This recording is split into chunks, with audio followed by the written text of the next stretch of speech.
Farmers across the Midlands are busy harvesting and making the most of the good weather. But there are concerns that the quality of the crop could be poorer than last year. We won't get the official figures until the autumn, but our Rural Affairs correspondent David Gregory-Kumar can give us an idea of how things are looking. He joins us now from a farm in the Cotswolds. So David, great weather, but how's the harvest going?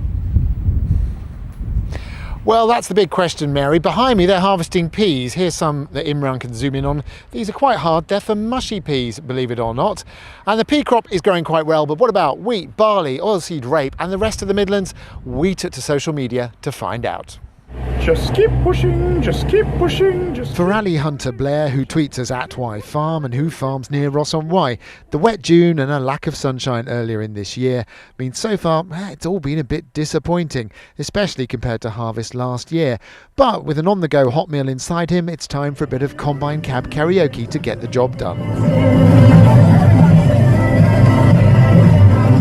So far, Ali gives Harvest 2016 6.5 out of 10. And Tim Ashton, who farms near Wem in Shropshire, feels much the same. On social media, he's at Salton Hall, and for him, as he finishes off the rape and starts on the wheat, so far Harvest is a bit underwhelming. Yet another 6.5 out of 10. Andy Roberts, who farms near Wolverhampton and is at Handles for Forks on social media, is marking Harvest 2016 even lower, just 6 out of 10, although he's managed to film some happy swifts during breaks in combining. Finally, Clive Bailey, tweeting at TWB Farm, says yields are average for his farm near Lichfield, but good weather for Harvest itself is making for a nice easy run. Clive and Twig the dog give Harvest 8 out of 10. That's our highest score so far.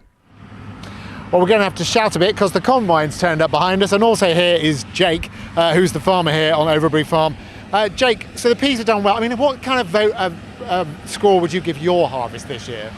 I think we're 2/3 of the way through harvest, and I'm going to give it about a 6 out of 10 at the moment, so room to improvement, that's for sure. As the hairs go scattering. What's been the problem then? A lot of the problem actually is historical. It started in June, very little sunshine. We've got a glorious day today, fantastic for harvesting, but actually that lack of sunshine earlier in the year meant that the grains have been very small. There were lots of them, but they just didn't fill. And what does that mean for prices in the shop? Could we end up paying more for, I mean, some of your barley goes for beer, for example, beer, or perhaps for bread? I don't think it'll be a massive impact to start with. Some of the quality on the wheat are very, very good, so that will help balance some of the imports of French wheat that they've been having problems with. And the peas you've just seen, for instance, for our mushy peas, fantastic colour. The quality is actually spot on for that, and yields are about average. And very briefly, of course, you haven't ploughed any of these fields. You're trying a new technique. How's that working out for you?